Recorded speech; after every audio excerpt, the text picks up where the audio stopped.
And welcome to the X Zone, everyone. I am Rob McConnell. We're coming to you from our broadcast center and studios in Niagara, Ontario, Canada. If you'd like to send me an email, xzone@xzoneradiotv.com, on all social media sites, X Zone Radio TV. To find out about the broadcast schedule of the X Zone Broadcast Network, which broadcasts 7/24/365 with our compliments, and includes such shows as A Different Perspective with Kevin Randall, Connecting with Coincidence with Dr. Bernie Beitman. We have Mission Evolution with Gwilda Wiyaka. Too Good to Be True with Justina and Peter Marsh. And these are just a few of the shows that we have available for you 7/24/365 at www.xzbn.net. Now, to watch the X Zone TV channel on Simul TV, just go to www.simultv.com, and in the search engine on the main page, just click in X Zone. It'll bring you to our channel where you can either sign up and watch the channel, or you can actually just click on the guide to see what programming is on that day. It's that simple. And I must tell you that we are really thrilled at the results we're getting on Simul TV, and as this is our 30th year of broadcasting this show on air, it just seems that we keep on growing. Now, also, before we get to our very special guest this hour, the X Chronicles newspaper is always available and always current and recent at www.xchroniclesnewspaper.com. My guest this hour is Michael W. Hall. He is a former Superior Court Judge Pro Tem, certified mediator, and the founding partner of the Hall Law Firm. Michael received his bachelor's degree in 1976 from the Edward R. Murrow College of Communications at Washington State University, and his, specializing in broadcast journalism, and a doctorate of jurisprudence in just 2 years from Southwestern Law School in Los Angeles. Now, with a lifelong interest in UFOs, or what we now call UAPs, and he became an investigator into the UFO phenomena. But I'm going to let Michael tell us more about that, because he is also the founder and director of the UFOiTeam, who are an experienced group of highly educated UFO paranormal investigators who travel to hot spots around the world to investigate UFOs, Bigfoot, ghosts, and other paranormal activity. Joining me now is Michael W. Hall. And Michael, welcome to the X Zone. Oh, thank you so much, Rob. I am really excited to be here. I think you and I have quite a lot in common. Literally, we were born in the same year, 1952. That's so right. Yeah. We can relate a little bit. We sure can. They were the good old days. Oh, yeah. Yeah, definitely. So tell us a little bit about yourself, Michael.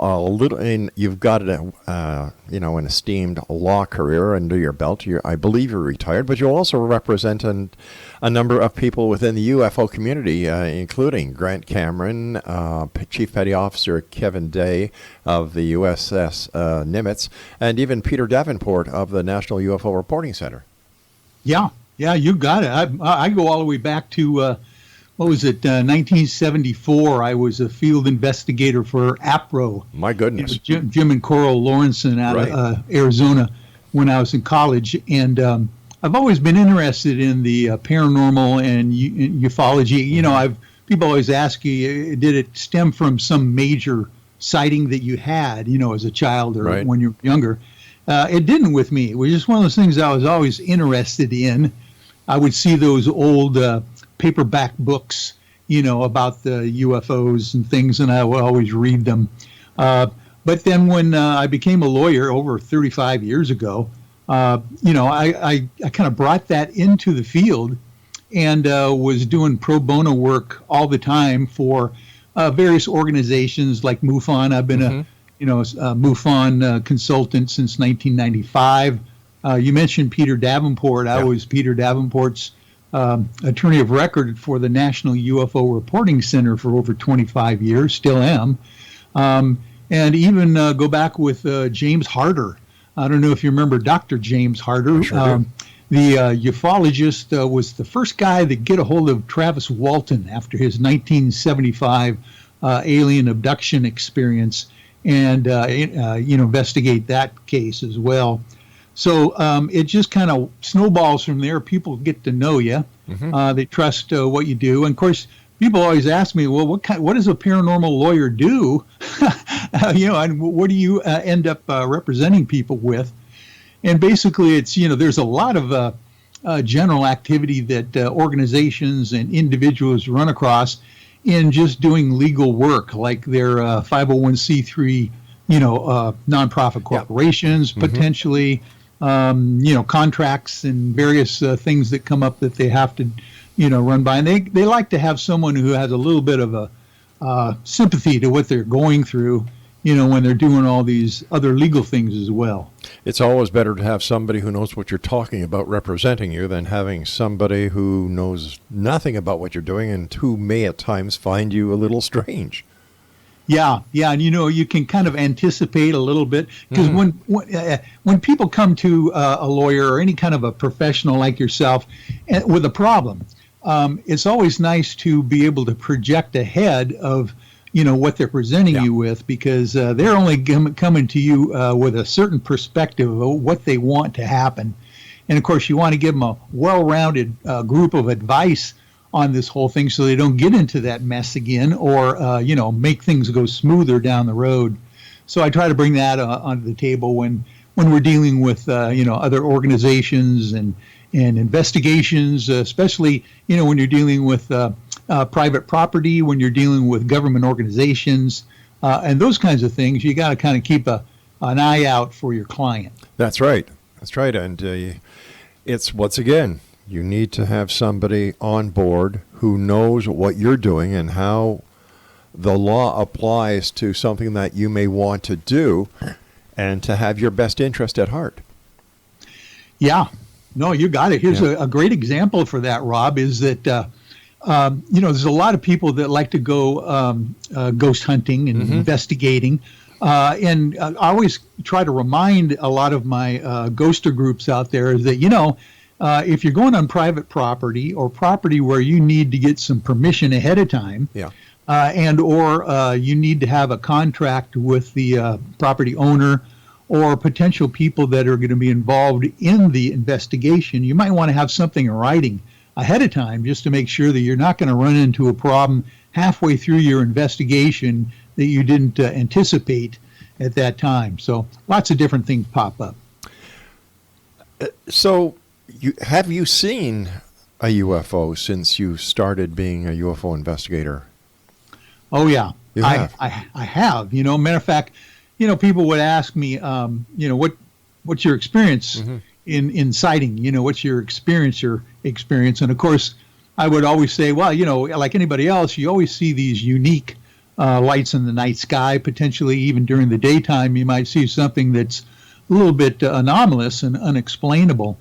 But gosh, ever since I think about 2012, it all opened up for me as far as an actual personal sighting of something that was quite unique. And if we've got time for maybe a 5-minute overview, I can give you that sighting report that I had. Sure. Why don't we do this when we come back from a commercial break that we have to take in about a minute from now? But right now, let our listeners know how they can find out more about the work that you and your UFOiTeam do. Wonderful. Yeah, you can always find us on YouTube at UFOiTeam, and that's what we do is we spell that with a lowercase I in the middle of capital letters with UFO and team. So UFOiTeam on YouTube and Facebook. We have a massive Facebook page with lots of video and of anomalous objects and various technical gear that we use out in the field. All right, stand by. You and I will be back on the other side of this short commercial break. And Exonation, once again, my guest is Michael W. Hall. And as Michael was telling you, if you'd like to find out more information about Michael, who is known as the Paranormal Lawyer, and his UFOiTeam, visit their website at www.ufoiteam.com. This is the X Zone, a place where people dare to believe and dare to be heard. It's a place where fact is fiction and fiction is reality. And the X Zone comes to you Monday through Friday from 10 p.m. Eastern until 2 a.m. Eastern, right here on the X-Zone Broadcast Network from our studios in Niagara, Ontario, Canada. If you'd like to send me an email, it's very simple. The same email address for the past 30 years, xzone@xzoneradiotv.com. We'll be back on the other side of this short break. Don't go away.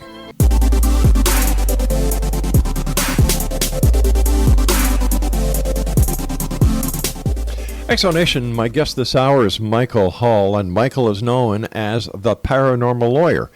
You can find out more about Michael and the work that he does along with his UFOiTeam at www.ufoiteam.com. Michael, before we went to the commercial break, you were going to tell us about an encounter or a sighting that you had, but we decided to hold it on to the other side of the break so that we wouldn't disturb you while you were telling our audience about your experience. So please, go ahead. Okay, wonderful. This was January 10th of 2012. Mm-hmm. I am coming home, or actually I'm attending my son's middle school parent meeting, middle of the winter, January, mm-hmm. out here in the Pacific Northwest in the Seattle area where I live. So everything's dark. I get to the meeting, about 6:45, and sign in on the parent sign-in sheet like we normally do. And the reason I decided to make sure I did that and took a picture of the sign-in sheet was that at the time I was going through quite a involved divorce. It was kind of terrible. And of course, you always have to prove that you're involved with your kids' lives and those kinds of things. So a meeting starts at 7 o'clock, goes an hour and a half, and is over at about 8:30. And fortunately, I live about 4 minutes away from the school. So I'm jumping in my car, driving home, get out in front of my house, and lo and behold, there was a beautiful full moon that night. Very clear, no stars, no clouds, just a beautiful moon hovering over my house. And so I decided, for some reason, to take a picture of it with my iPhone 6S. And, of course, everybody knows that if you're taking a photo of the moon, it's not going to be very impressive. Mm-hmm. But I decided to do it anyway, and I took 2 photographs, 1 second apart. I didn't think anything of it and went inside the house for the evening. In the morning at my office, the first thing I do is plug my phone into my laptop to keep it charged up during the day. And when I do that, it prompts me, do I want to download to the computer the new pictures that I took in the interim? And they always, prompt you to do that. So I do that and click it. When suddenly those 2 photographs, or at least the first one, became much bigger on my laptop screen than on my phone. And I noted on there that there was a strange red dot hovering above my house and below the moon. And I'm going, what the heck is that? Because I wouldn't recognize any street light that would match that, or anything in my neighborhood that would match that light. So I'll try to speed this up and make a long story short. I put it through some enhancement app that I have called Aviary, by the way.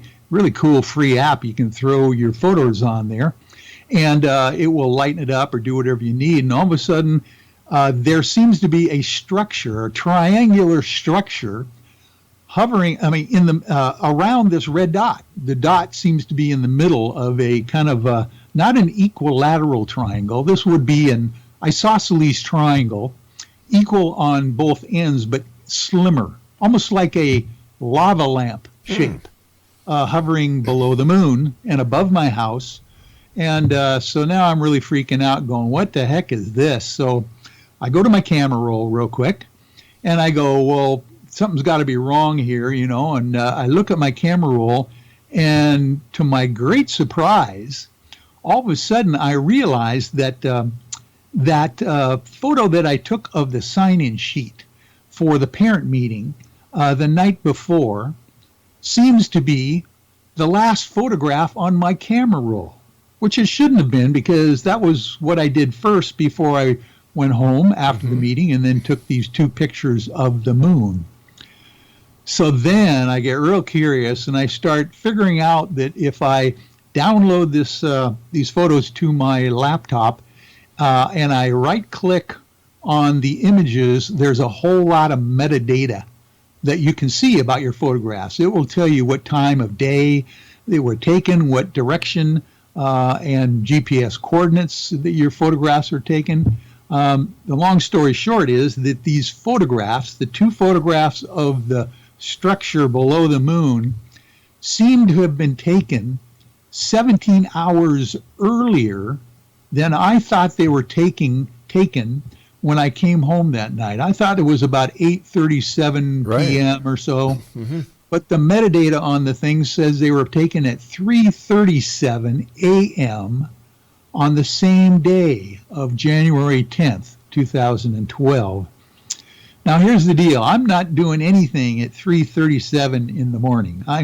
I have sleep apnea. I have a CPAP machine I sleep with. My phone is on the next to my bedstand all night long, and there's no way I would have been taking any photographs at that time, right? As far as I know, let alone have this thing look like literally some kind of a craft hovering below the moon.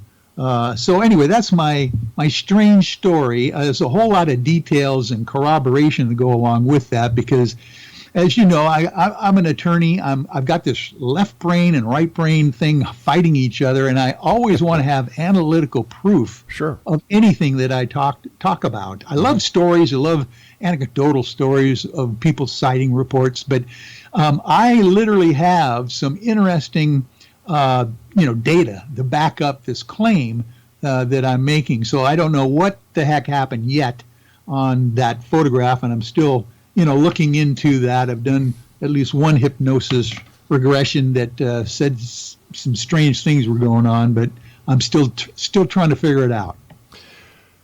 Tell us about Grant Cameron's the Admiral Wilson UFO smoking gun memo. Oh, I tell you what, Rob, this is, I predict that in the future, after disclosure happens, after things really kind of become well known as far as the general public of the reality of the extraterrestrial presence on the planet, right? That this memo is going to be thought of as the turning point in history on our planet. I can't say too much about this thing.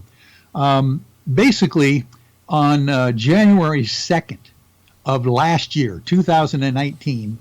I get an encrypted phone call from my client, Grant Cameron, one of the most famous ufologists of all time, and really been in this field for well over 40 years, saying that he is about ready to drop a major UFO bomb, he tells me in this encrypted text. And he needs to run it by me as the paranormal lawyer. That's all he said, very short and cryptic. And I'm going, oh my goodness, if Grant Cameron says he's got something huge, it must be huge. So literally, he comes up and sends me this, it's a story that he got a hold of this document from a gentleman who got it from Dr. Edgar Mitchell's estate papers when Dr. Mitchell passed away, because Dr. Mitchell was on the board of directors for NIDS, National Institute of Discovery Science, with Robert Bigelow, of course, and Kit Green, Eric Davis, the scientist, Russell Targ, all these guys that have been involved in ufology forever. This memo purports to be, and I literally had it for 6 months before it was released to the public, so I got a chance to vet this thing page by page, 15 pages of single-space type, by the way. It is so jam-packed full of revelations and names and programs and everything that it's amazing that it's even out there. But it purports to be a conversation between Eric Davis, Dr. Eric Davis, a high-ranking government scientist, interviewing Admiral Thomas Ray Wilson, who at the time was the J2, Joint Chiefs of Staff, second in command, who, by the way, was in charge of all the military branches' intelligence departments. You're talking Army, Navy, Marines, Air Force, everybody. And this interview is basically Eric Davis asking him about an incident that happened to the Admiral in 1997. The interview took place in 2002, with Eric Davis, but he's asking him about this thing that happened to him in 1997, where he was initially briefed by Dr. Stephen Greer and Edgar Mitchell and a couple of other naval officers who were in the know and wanted the admiral to realize there are some black projects going on that he had nothing, that he did not know about, he probably should know about. So come to find out, the admiral makes a few phone calls thinking that it was just going to be, a joke, and finds out that there is organizations out there, independent subcontractors for the military that are civilian, with no government oversight, no congressional oversight, no military oversight, that literally are back engineering UFO technology. It's a long story, and a little bit more detail I probably could give you if you're interested. But in reality, this memo says, I'll just cut to the chase here, that the Roswell, New Mexico crash happened, that the alien bodies, both dead and alive, were recovered in that incident, that that they have been working on back engineering alien technology from this era, 1947, for decades, and are still kind of stuck in getting all the stuff they want out of this. But there is a portion of the memo that says they have a working craft that can travel through interstellar space in our atmosphere. Listen, we've got to take a fast commercial break. Don't go away. We'll be right back with our guest, Michael Hall.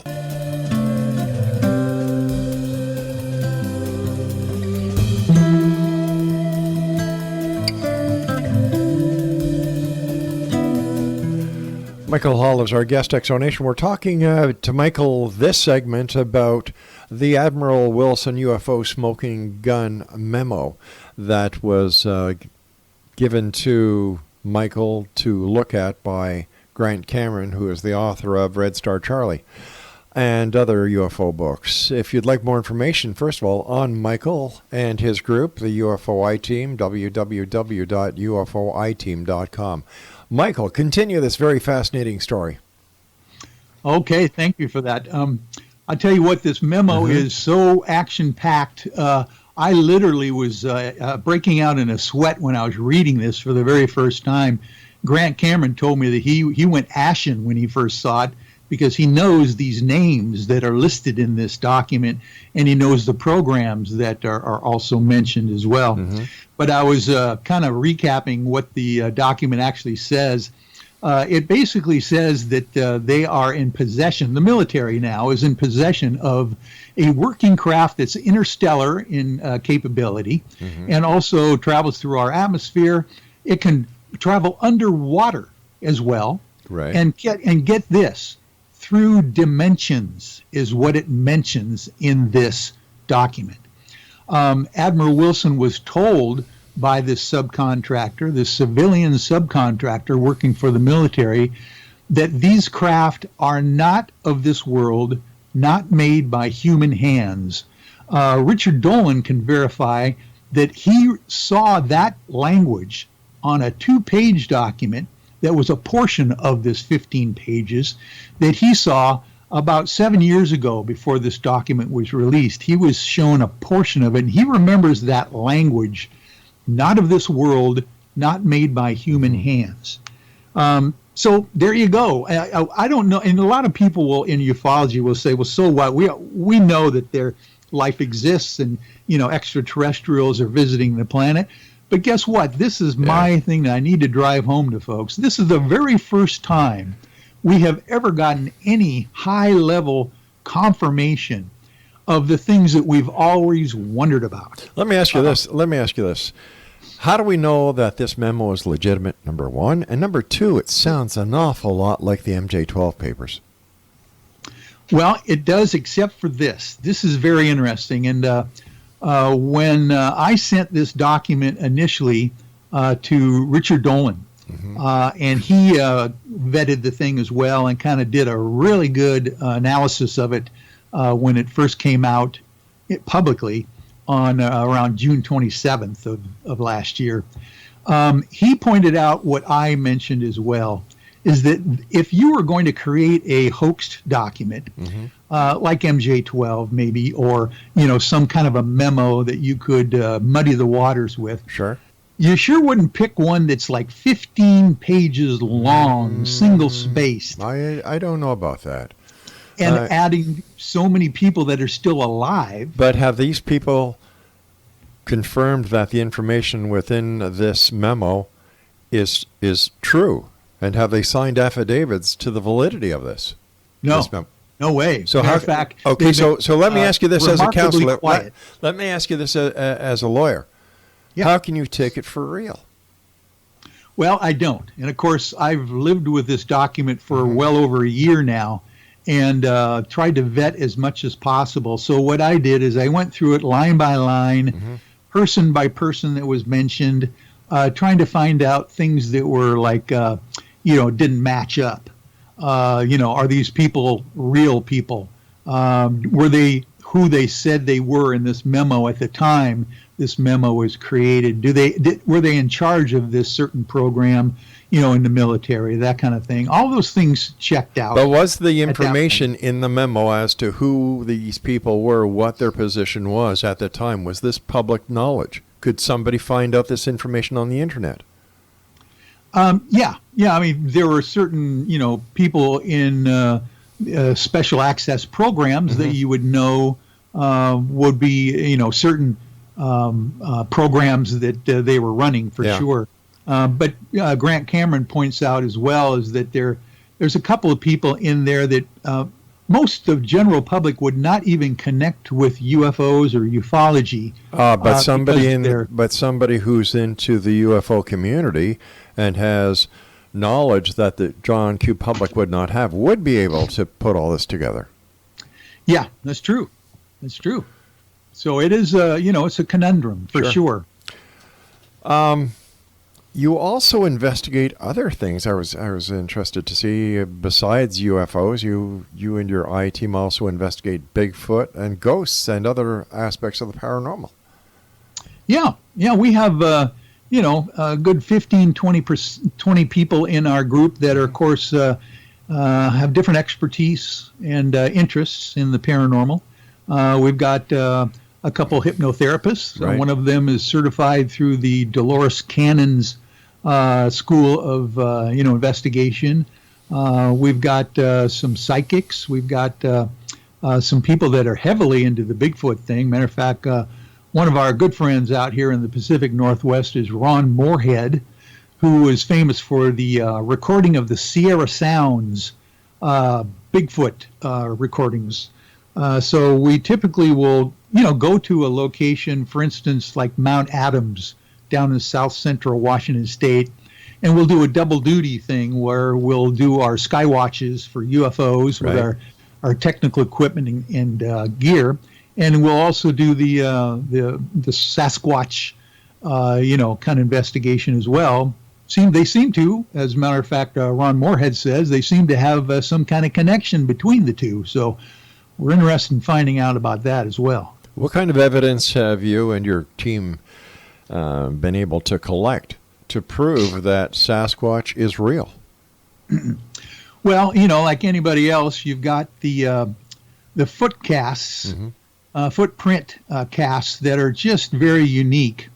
Dr. Meldrum is the guy that kind of gets into the real details of analyzing the footprints, for mid-tarsal breaks and those ridges that are kind of like fingerprints on these toe prints and those kinds of things, where that's probably as close as you can get. And then of course you've got Melba Ketchum, who has been doing the research for the DNA of this creature that seems to be a hybrid of some kind. The mitochondrial DNA seems to be of a woman, but the nuclear DNA seems to be something else that's not human. So, there's just a lot of questions. There's, of course, anecdotal evidence of people, seeing these things, and there's also fuzzy video. But, Yeah. there's enough of that out there you run across when you're in the field with pretty credible folks, including law enforcement personnel, that would be telling you that there's something to this. What kind of equipment do you use when you and your UFOiTeam go out to Skywatch? Well, thanks for asking, because I tell you what, I think we are on the cutting edge of that whole idea of recording video data and different kinds of scientific data as far as proving anomalous objects and showing what we have up on our Facebook page and YouTube pages at UFOiTeam. We try to share all of that. We have night vision cameras. We have FLIR photography. We have stop action photography. We have a gentleman. We have two real technical guys on our team. One of them is named Lee Strauss. He's our mountain man camera guy that will schlep a whole group of cameras up to 15,000 feet and set up there all night long.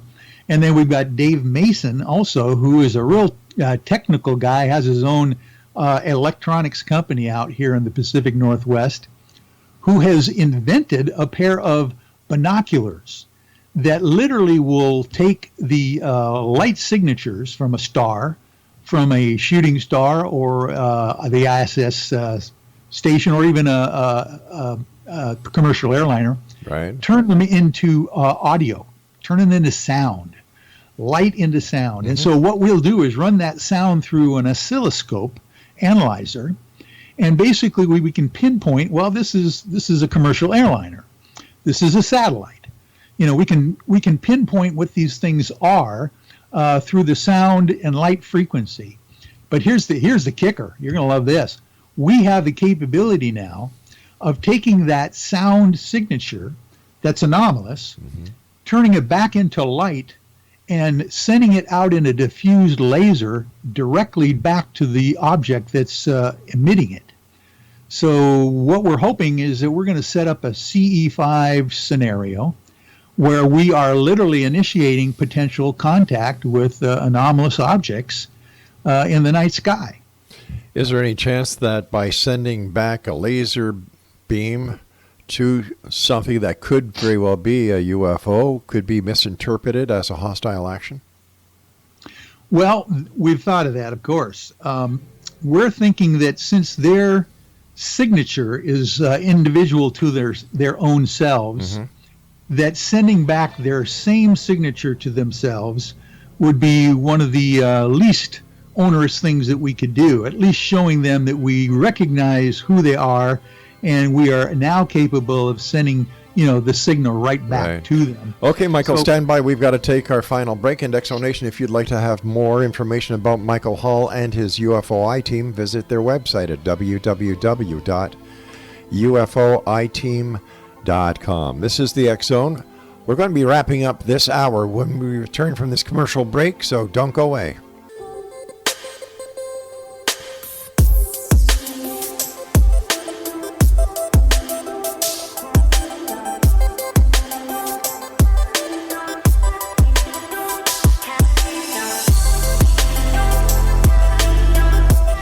Exonation, Michael Hall is our special guest. His website is UFOiTeam.com. And first of all, Michael, thanks so much for joining us. It's been a great pleasure. We'll have to have you back on again because I'm sure you've got plenty more stories that you can share with our listeners. Oh, definitely. I'm really enjoying it. All right. Listen, why do you think that disclosure hasn't happened yet? Well, obviously, there's been some trepidation ever since probably the 40s, mm-hmm. When the major wave seems to have hit our country, that they didn't know what these things were, so they had to keep it secret. But I'll tell you what, Rob, as you can probably tell, in the mainstream media now, there has been seemingly a green light given to the idea of red-pilling the public on UFOs. Ever since the New York Times article mm-hmm. coming out in December of 2017, it's been like gangbusters, with the new television shows on the History Channel, Discovery Channel, the the Navy coming out with new guidelines for their employees and personnel to report UFOs. The Nimitz UFO encounter is now all over the news, and it happened in 2004. So why now are they bringing it out, into the general public? So I think that there's probably a concerted effort now to really get something going as far as bringing people up to speed about UFOs and the presence of them in our atmosphere. But where's the evidence? Where is the smoking gun? If we have so many people watching the skies, so many ufologists out there each and every night, and all the research that's gone on, and yet there is no smoking gun. Well, it's one of those kinds of things that if indeed the U.S. Navy, who just recently came out a few weeks ago and says, yeah, we got more material on this Tic Tac UFO that we can't release to you. Matter of fact, they had the Tic Tac footage of these UFOs in 2004, and they didn't release it. So, there is smoking gun memos all over the place out there, I believe, that have just never hit the public, and they won't do that until they want to. This almost sounds like a PR game that somebody's playing. You got it. It's something something just doesn't seem right about the entire thing. We know, for example, that the military has been working with hyperspace vehicles for years now. I remember when the Aurora was first discovered, people thought that it was a UFO. I remember the Pegasus launches that NASA was doing off the coast of Florida in the Gulf. People thought they were UFO, and it caused a big thing. Yes, when the X-Files came out, my goodness, the UFO sightings soared, and with all the hype and hoopla that is being done with TTSA, once again, we're seeing a spike. But where is the proof? Well, I tell you what, if anyone told me in the beginning of last year, 2019, that these things would be coming out, in the mainstream media on Fox News, the government is talking about a space force and all that kind of stuff going on, I would have been agog at that point that stuff would be happening so quickly this last year. So I just have the feeling that we're poised on something big that's going to be coming down the road in 2020 because of all the productions that I know that are in the works for instance, Unidentified, the television series, their second season, and those kinds of things that are coming down the road. Well, the only reason they're coming down the road is because there are people out there who want to watch it. And they have to be sensationalized or the people won't watch it. You know as well as I do, because you took journalism and broadcasting, that the media is an entertainment venue. Reality is very rare when it comes to the media. And if it don't bleed, it don't lead. And the media is driven by dollars that they can get from advertisers. So with all the interest in UFOs, ghost hauntings, things that go bump in the night, sure, they'll continue until the market is so saturated that it will fizzle out. So with everything that is going on, I think that the media is doing more harm than good by putting so much programming on that is sheer speculation. Because nowhere, not one of these shows, and even with the reporting of the Tic Tac, can anybody say without any hesitation, based on fact and proof, that these are real UFOs from other planets. No, you're right there. But one example of the switch in attitude seems to be Dr. Michio Kaku. Yeah.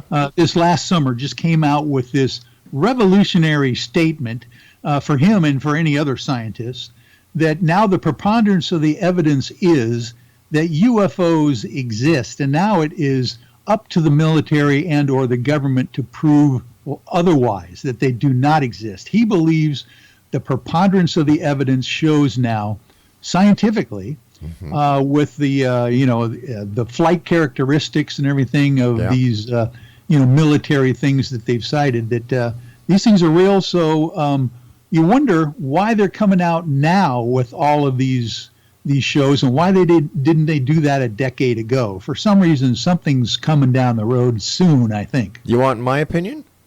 Sure. It's because digital effects are a lot easier to create now than they were a decade ago.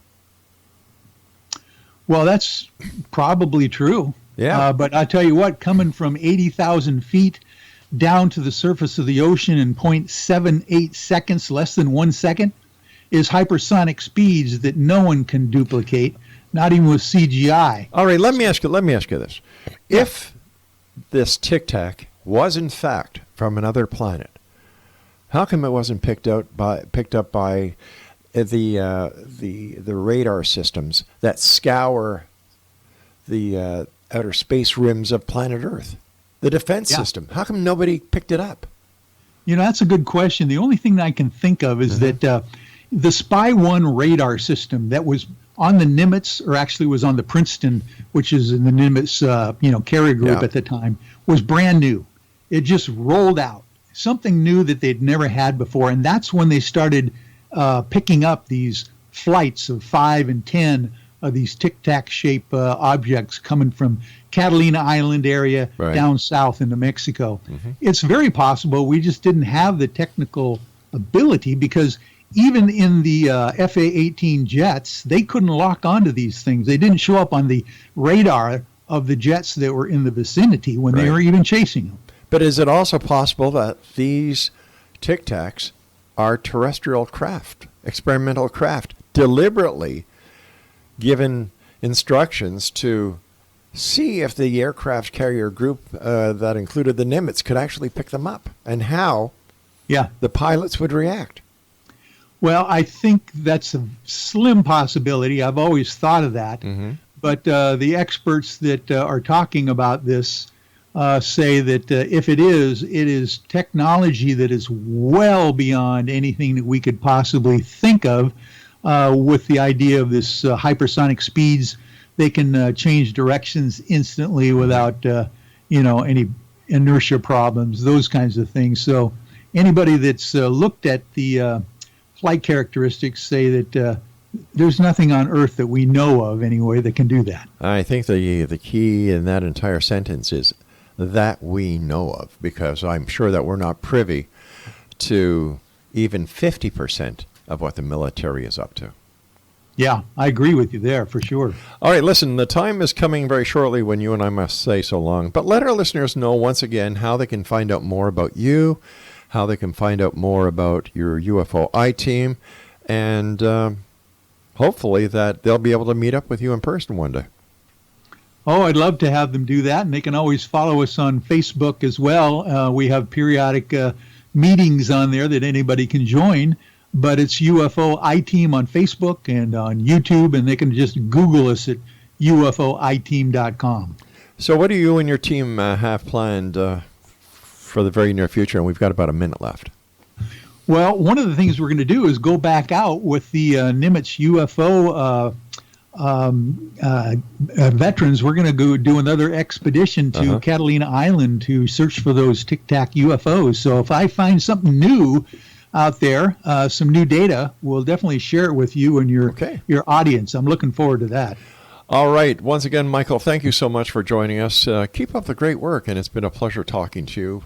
And I look forward to the next time you and I both meet back here in the X Zone.